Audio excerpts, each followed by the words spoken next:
Hello, and thank you for joining us today. My name is Timothy Lee, and I'm a research analyst at Red Cloud Securities. I am delighted to host this Red Cloud webinar on polymetallic exploration in Canada today. My special guest today is John Shmyr, Vice President Exploration for Murchison Minerals. During today's webinar, John will provide an overview of the company's achievements and give an outlook for exploration plans in the coming year. And then we will take questions. You can type your questions into the chat box at any time. We will get to as many as we can.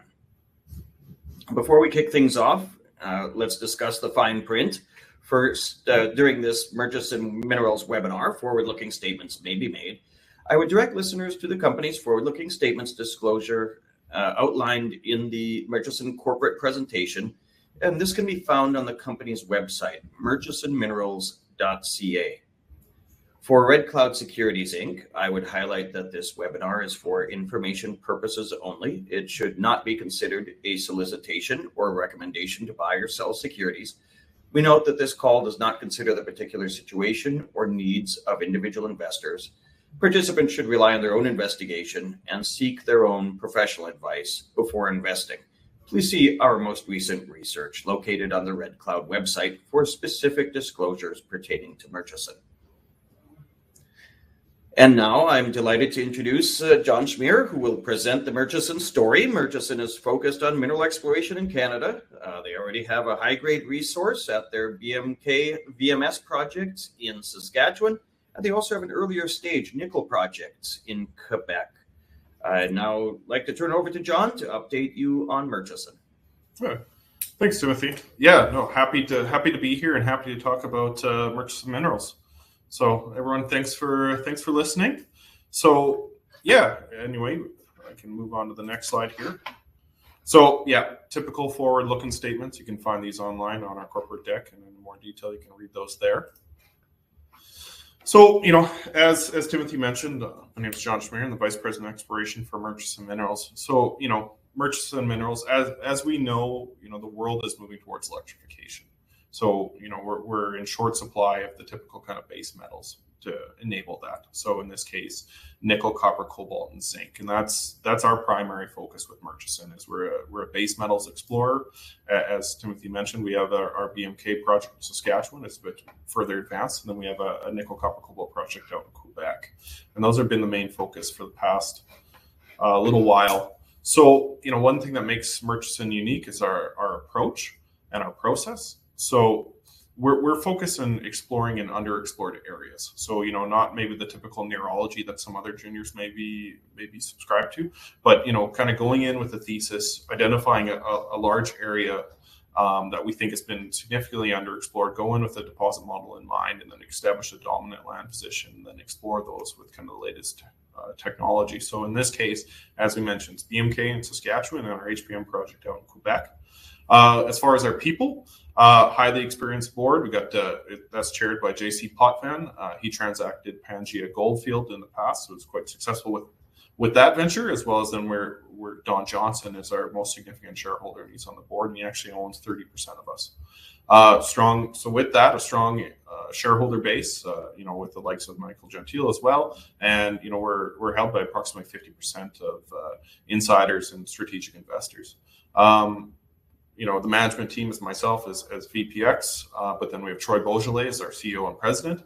And then, the other component that we like to do is we like to work with kind of the leading technical advisors to really work on that technical thesis and build that up. So on our HPM project, that's working with Dr. Peter Lightfoot as a key technical advisor. And then Dr. Stephen J. Piercy on our BMK project. He's at Memorial University, and he's a VMS expert. Just a quick run through on the CapEx or on the cap table. Current share price around 4 cents, down to 2.5, and 260 million shares up. So the two projects, I'll be going into great detail about BMK. That's our current focus at the moment as we continue to drive that project ahead. But our HPM project, I'll touch base on that real quickly right now. It's 100% owned. We have a dominant land position out there, 950 square kilometers. Heavy rail line runs right through the middle of the property, right within 8 kilometers of the Barred Fur Zone, which is what we've been focused on that project. That culminated with we had a really successful exploration campaign out there in 2022, where our second drill hole of the program, we intersected 121 meters grading 1% nickel, 0.5% copper, and 0.07% cobalt. That's at the Barred Fur Zone. So, looking to continue to drive that forward. Right now, we're in negotiations, just working on our social license for land access. We're really focused on the BMK project because it's got us really excited and we think there's enormous potential. So the BMK project.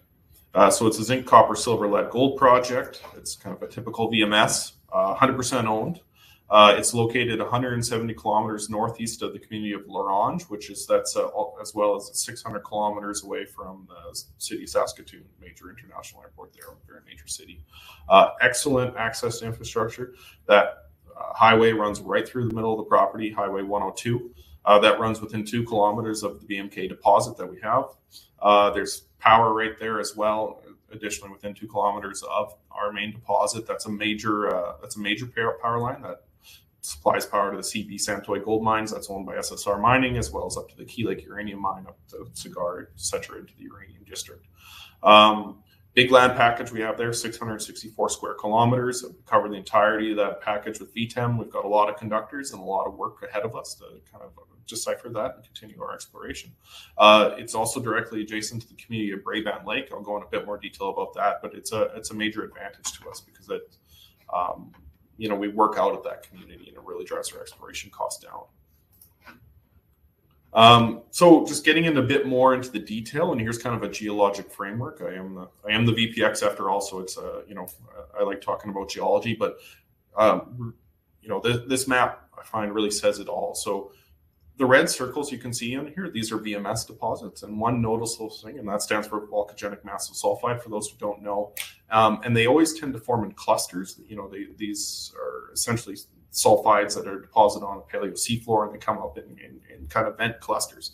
So to the south of us, right on the Manitoba-Saskatchewan border, there's the famous Flin Flon belt. There's been VMS mining in there now for over 100 years. There's currently production by Hudbay at their Lalor deposit on the Manitoba side by Snow Lake. And then as well on the Saskatchewan side, there's the Mecklenburg Bay deposit owned by Foran. And, they've been really successful, found a significant amount of resources, pulled their market cap up over $1 billion, and they're looking like they're going to enter into production soon. But that's the Flin Flon belt. There's the L'Orange belt further north, and it's similar in age and geology to that of the Flin Flon belt. But as you can see, there's essentially no circles associated with that L'Orange belt. But if you actually trend those rocks into Manitoba, and just the continuation of those rocks is the Lynn Lake belt, as well as the Leaf Rapids domain. They're the same rocks. It's just a different name being on the other side of the border. Well, you can see those circles starting to pop up again, and there's some very significant deposits within there. For example, the world-class Rattan VMS deposit that produced 55 million tons, grading 1.23% copper and 1.41% zinc. And then right at the border, there was the Fox Lake mine, and that produced 12 million tons at 1.82% copper and 1.78% zinc. So very significant deposits. But what's important, and where we see the gap, is you trend those rocks into Saskatchewan, and again, you lose the circles, and that has nothing to do with geology. That's entirely lack of base metal exploration within the province of Saskatchewan, specifically within those rocks. And that goes back to something called Saskatchewan, or SMDC, Saskatchewan Mineral Mining Development Corporation. It essentially nationalized exploration in the province. That's long gone, but as a relic of that, there was a lack of exploration in the province for a very long period of time. So right now, there's only one significant VMS deposit associated with those belts of rocks, and specifically what we see as the McLean Lake belt, which we think is a kind of a back arc basin, and that's kind of where these VMS tend to form against that L'Orange VMS or L'Orange volcanic belt. So we've staked a large package within there, and then that hosts that BMK deposit. So we see the same exploration potential within that Flin Flon belt as within the McLean Lake belt. And that's what's really got us excited, because we have a very major deposit right now, continuing to grow that, develop that, but it's also that regional thesis. So looking for all the rest of those satellite deposits, because we feel that we have kind of mining camp scale potential similar to Flin Flon. So, within that and zooming into that package of rocks, we've identified 2 VMS trends within that project area. So we have We're really focused right now on the BMK trend. So we've identified 37 kilometers strike length of that kind of favorable trend, because these deposits often, as I mentioned before, they form on an old seafloor, so they tend to be stratigraphic. So we've defined that stratigraphic horizon that hosts the BMK deposit, and we're continuing to explore that, as well as we've identified a secondary trend called the McIver VMS trend. There we've defined a large horizon of what we call a sulfide facies iron formation. And what those are is that's the distal, kind of the lateral components of a VMS trend. So we're seeing that, and in order to have that kind of mineralization within that trend, you had to have multiple VMS vents that are there, and that's what hosts the deposits. So we've got a second trend that's got us excited, but right now, we're really focused on that BMK trend. And with that, we've made discoveries along there. So 10 kilometers to the south on that trend, we've discovered mineralization where we intersected 2 lenses of mineralization at our main lake zone. We're only a few holes in there looking to grow that. We've got a significant amount of alteration in those holes, so we think we're really starting to see a really large system. So continuing to drive that forward. And then we have our Betty target. That's 1 kilometer to the north of the BMK deposit. We've intersected mineralization there. Again, only a couple holes in. We intersected 1.33% copper, 4.4% zinc, and 12.95 grams per ton silver. And that's over a meter, or 0.92 meters. But, looking to continue to grow that, because we see the kind of similar alteration at the Betty target as we do BMK. And then that's, and continue to explore along that horizon. So with that, we went back in 2023 when we brought in Dr. Stephen Piercy as our lead technical advisor to rebuild that geologic model and thesis that we have on the project. So we went back and we did systematic resampling a lot of the drill holes, redefining the geology. First off, we've seen a lot more favorable volcanoclastic rocks than what we previously identified. We're really seeing those horizons. It's got us really excited. We see a lot of similarities with some of the other largest VMS mining camps in the world in our geology, specifically the Bathurst camp. It's a similar type felsic siliciclastic type hosted deposit. One thing that's got us quite excited is the BMK deposit, and I'll be going into it a bit more detail, but it's got fantastic zinc grades. And the only way to get those zinc grades that high is through something called zone refining. Essentially, it's a very efficient VMS deposit where you end up with a kind of a zinc-rich cap of mass sulfides, and then beneath that you'll have concentrated your copper and deposited, and that's called the copper stockwork. And these are very typical of VMS deposits. And we've defined that massive sulfide horizon, but we haven't identified that copper stockwork zone. So that's, we're excited about the regional potential, but we're also really excited about, kind of more near term into the deposit in identifying that copper stockwork. So that's been a major focus. So the BMK deposit itself, it comes to surface. It dips 51 degrees to the northwest. We've identified it over a 1.1 kilometer strike length, so it's quite sizable. 2 lenses of mineralization. We've got the upper lens and the lower mineralized zone.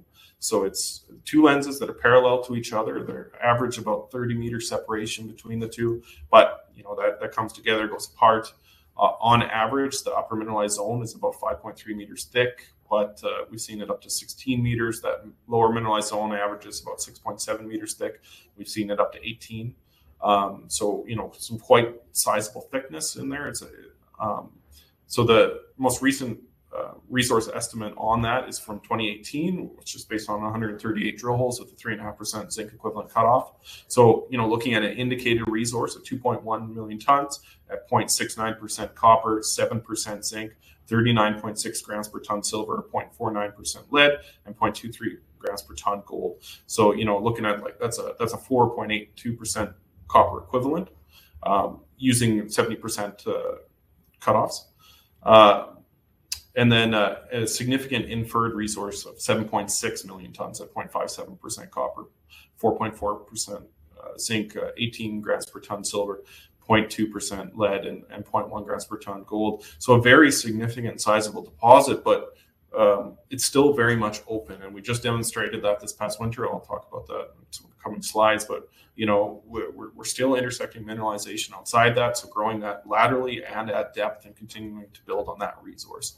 You can actually see those domains to the top. There's also significant holes within our deposit, and that's just a function of drill density. So there's even room to grow that resource just within the immediate footprint.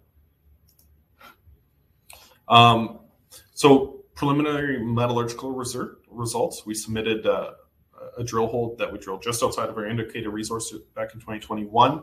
That hole intersected 15 meters of mineralization, which assayed 9% zinc, 0.84% copper, 0.13% lead, 38 grams per ton silver, and 0.074 grams per ton gold. So a really nice drill hole. We submitted that into the Saskatchewan Research Council in Saskatoon for preliminary flotation tests, and we were, it was a great surprise.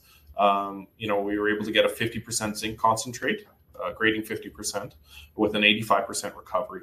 And that's without any optimization. So we really think, with additional testing, we can improve those results. We didn't make a separate concentrate with that copper concentrate, but within that zinc concentrate, we still got 4% copper with a 75% copper recovery. So that opens the door additionally to not needing a separate copper concentrate and looking at, bringing that CapEx down by potentially only needing to make one concentrate, which could really assist. So, more work to be done on this front, but really excited because it shows that our metallurgical results are fantastic, preliminary. And with VMS projects and other sulfide deposits, they can be made or break in your metallurgy. You can have some fantastic grades, but if you can't make a concentrate, then it's not worth much. So, pleased to demonstrate that, that is not an issue. And if anything, we have great metallurgical early results. So, this is an interesting comparison. So I mentioned before, that lack of a copper stockwork zone, and that's really driving us in our exploration. So in this table, we've got, kind of a timeline of NI 43-101 resource estimates. So on the left side, that's the most recent 3 resource estimates out of the BMK deposit. So 2008, 2017, 2018, really showing that growth, especially in that inferred resource.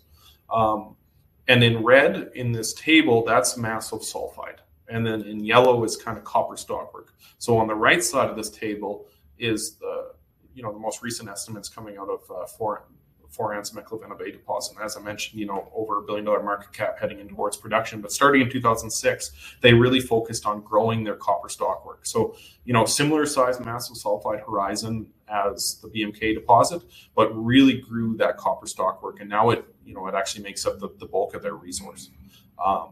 And now they've made some significant satellite discoveries with their Tesla zone. And, that's really going, it's really advancing here. But, that's why I like to display this chart, is it really shows that, that kind of similar potential. And that's why we're so excited to look for that copper stockwork zone, because we see, we can potentially add a very significant amount to our resource.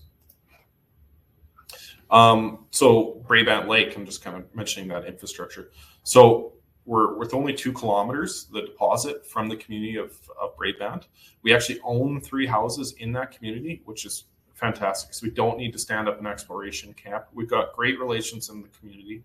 We have a year-round core processing facility and core compound that's fenced in just outside. And we've been a stable employment base there. We've been hiring a lot of folks out of the community. We've had maintained long-term employment with them. So it's really drives our cost down. So, looking at an all-in cost of kind of average around 300 meters for drilling. So that gives us direct road and power access. So it's really, it's great working over there. So with that, that led us into our most recent drill campaign this past winter, where we drilled 4 holes totaling 2,700 meters. With, really the purpose was trying to identify that copper stockwork. So we put 3 holes in, targeting kind of near-term mineralization adjacent to the BMK deposit. So step-out holes looking for that, following those up at borehole EM to kind of help drive that forward. So, we intersected mineralization in all 3 of those, kind of showing that the deposit is still open laterally. But what's important is BMK 2402 to drill to the north of the deposit, where we intersected 3.1 meters of mineralization with but grades up to 1.96% copper. But what's important is the copper to zinc ratio on those holes is quite high, and would be consistent of kind of the copper stockwork zone. So we're thinking that it might be vectoring us towards the north and potentially pulling us into the copper stockwork zone that way. So we're going to continue to drive our exploration to the north. That actually is the least explored area for a long time. That area was unavailable for staking, but we were able to stake that area in 2021. So, it lacks historic exploration there. So we're looking to get out there, do some geochemical surveying and do some geophysical surveying and continue to explore to the north because we think it might be vectoring us that way. As well, hole 3 that was drilled at depth. We intersected 2.78 meters of mineralization in that hole and still shows, the deposit is still wide open at depth. And then importantly, we have the CST target, which is 400 meters to the south of the BMK deposit. We had a large geophysical anomaly there that we identified in an airborne geophysical survey in 2018. We drilled one hole in there, and I'll go into a bit more detail on the next slide, but with some really interesting results.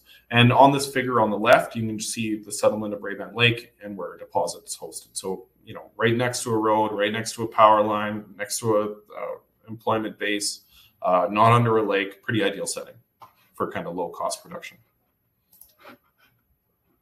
So that CST target. So on this figure to the left, there's kind of that gold colored blob. That was our geophysical anomaly that we had defined from that geophysical airborne at this CST target. Right now we're kind of looking down the length of the drill hole. That's what this kind of, you can see the hole trace there labeled. In that drill hole that we drilled into that geophysical anomaly, we failed to intersect mineralization, but what we did intersect was a significant zone of VMS style alteration, very similar to what we see at our main lake and then specifically at BMK. And that's this garnet and thophyllite alteration because it's been metamorphosed. And importantly, associated with that strong alteration is we see an off-hole anomaly in the geophysical borehole EM survey that we completed. So we see a strong geophysical anomaly directly associated with VMS style alteration. So showing we got another VMS system active in this area directly south of the deposit. And, we're looking to follow up those geophysical anomalies in the future here. And another little surprise is we sent in a 0.5 meter sample of some interesting rock that we identified in that drill hole and actually returned 7.76% total rare earth oxide with a really nice distribution of heavy rare earth elements. While that's not something we're going to really be focused on, it was just a bit of a surprise to us. It's something that we're not going to dismiss. So we're going to keep our eyes peeled for additional rare earth mineralization if we happen to bump into it. But that was a bit of an interesting surprise to us. And more recently, our last press release. So as a function of bringing Dr. Piercy in and going through and rebuilding that geologic model and doing a lot of systematic kind of sampling of those drill holes, we actually had a surprise discovery of gold silver mineralization in a drill hole that was drilled back in 2007. So we intersected or we identified a little bit of galena mineralization below our lowermost zone. That's galena is lead sulfide. That's the lead host mineral. Didn't look like much. We sampled that, and that actually returned 5.75 meters of 0.48% lead, 95 grams per ton silver, and 0.84 grams per ton gold, but within an include in there of a 0.5 meter of 663 grams per ton silver and 7.17 grams per ton gold and 4.5% lead. So quite a significant zone of mineralization that was unsampled and had been unidentified in that 2007 drill hole.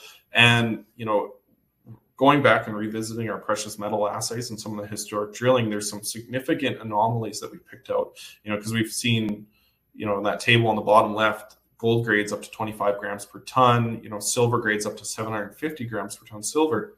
And we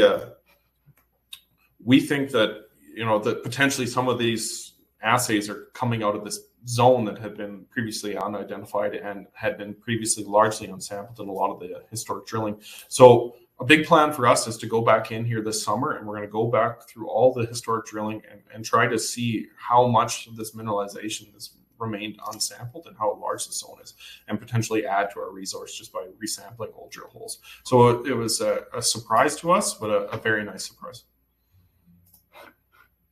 And then, regionally, I mentioned that BMK trend, that 37-kilometer trend that we've identified. So we've got our BMK deposit, we've got that Betty zone to the north, we've got our main lake showing where we intersected 2 lines of mineralization, and on surface we had a backpack drill hole which assayed 0.89 meters of 8.3% zinc, 6.17% copper, 140 grams per ton silver. So it's going to be working along this trend and looking at some additional till sampling along there to help define some of these horizons.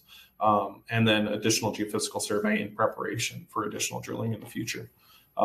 So we've got a lot of work ahead of us, but we see a ton of potential. We won't go into too much detail. This just mentions a few of the names associated with us. And that's the presentation. Thank you. Great. Thank you, John, for the very informative presentation. We will now start the Q&A portion of this webinar. A reminder to everyone on the line that you can type your questions into the chat box at any time. We already do have a few questions. One, you had alluded to the social license in Quebec, and you're working on gaining access. Can you give us a further update? Any progress on the negotiations with the first? I won't go into too much detail. We'll be putting some updates on that out in the future, but we're still very much engaged in negotiations. Okay, great. One on the geological side, what do you think is causing the BHEM anomalies? Sorry, which anomalies? BHEM anomalies? Oh, the borehole EM. Yes. Borehole EM, yes. Yes. Well, it's hopefully mineralization, because it's as we know, sulfide minerals are conductive. So that's the purpose of the borehole electromagnetic surveys is they identify conductive anomalies. So with that, it's looking for that adjacent sulfide mineralization. It is tricky in some of these environments. You do have to worry about graphite. It's also a conductive mineral, but it's that correlation we see with the borehole EM with the potential alteration that has us quite excited about that target. Okay, great. And can you elaborate a little more, kind of broadly, on what you are seeing in the geophysics and the drilling to help further target the copper stockwork zone? So it's tricky because it's the copper stockwork zones. Sometimes they can be highly conductive, sometimes they're not. It depends how concentrated those copper minerals are. So there's a few different techniques. So it's looking for a conductive anomaly, but at the same time keeping our eyes open for non-conductive. So that's where building this geologic model is so important, and why I kind of mentioned in so much detail, because where the copper stockwork zones form is where your greatest amount of alteration is. So it's really using geologic principles to drive us.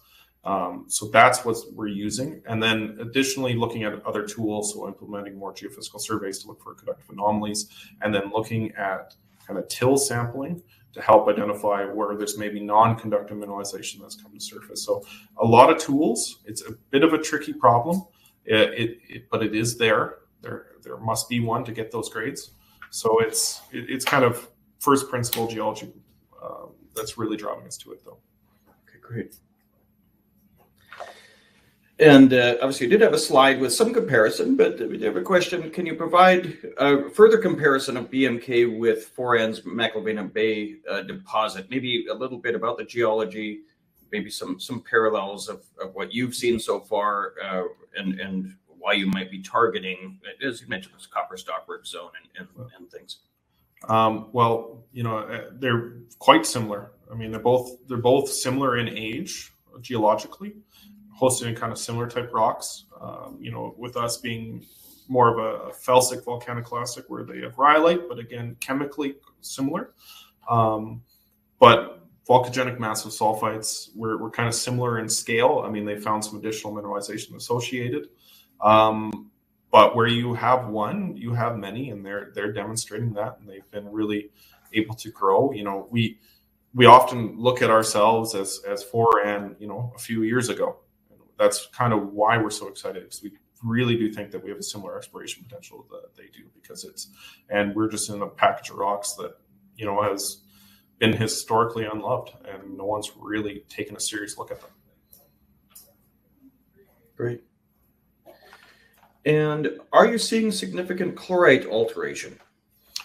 So where I mentioned before, we've had a significant amount of metamorphism within our rocks. So it's kind of more similar in style to the Lalor deposit I mentioned earlier out in Hud Bay and Snow Lake. They're at a similar metamorphic rate to where we are. So our chlorite has now been upgraded to garnet and thopholite type alteration. It would have been previously chlorite, but it's been recrystallized from that metamorphism. So when I showed you that slide from CST and that garnet and thopholite, that would have been significant chlorite alteration. It just gets changed through that metamorphic process. So our alteration is very similar to what's seen at the Lallard, the Lallard deposit. Great. Now shifting to more commodity side, do you have any comments or insights on the copper price? What are your thoughts on it, and your thoughts on the recent price appreciation? Well, it's obviously I'm a bit more focused on the geology, but obviously as a copper explorer, we are extremely bullish on copper, and the price appreciation just really kind of shows what the need for copper and the kind of the growth, and that's why we're really focused in on it, because we're really bullish. Great. And one question here on BMK: are you able to do work at BMK year round, or what time of year is easiest to operate there? So we can operate year round, and that's a function of the community right there and having primary road access. It is significantly cheaper for us to drill in the winter, so we prefer drilling in the winter. We have drilled in the summer in the past. Sometimes it involves a chopper, so that brings the costs up. So we prefer to drill in the winter, but we can explore year round on the project. But we prefer the seasonality of going in and completing our geophysical surveys and our ancillary work in the summer, and then in the winter focusing on the drilling. Great. Now shifting to the stock price, obviously you can't control it, but it's been a little choppy here in the markets. Do you have any insights on that?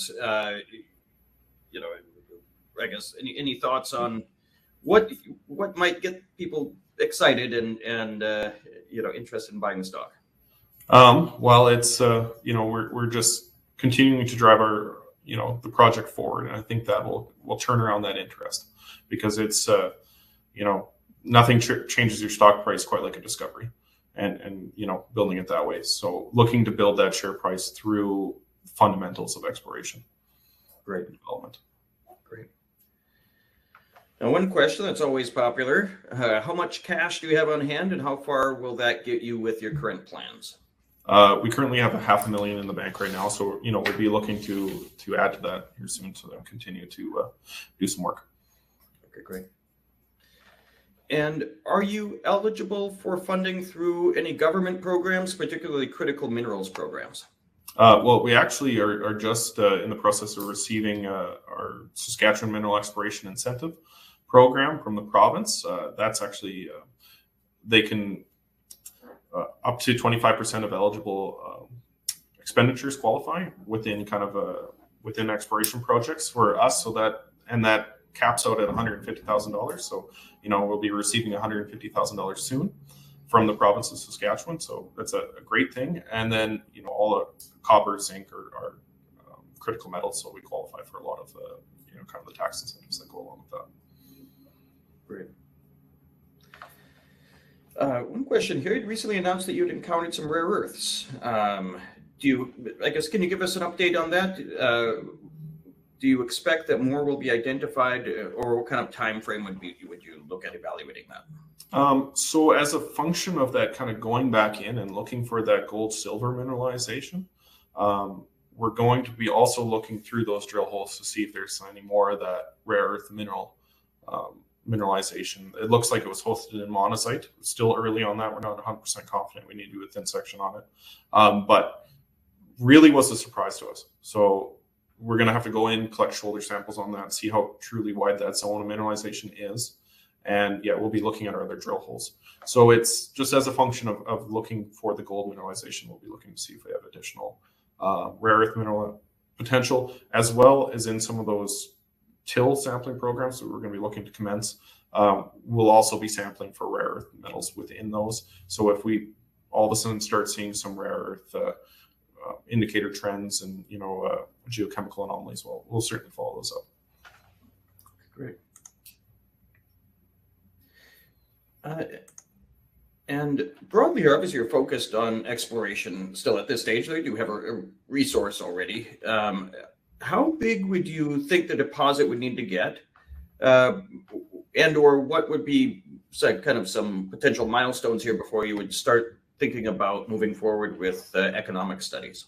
So it's our kind of internal threshold and kind of what our target is we're looking to grow that resource to 15 million tons.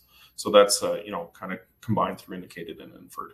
So that's our primary objective. And to us, we feel like that's a low bar to hit.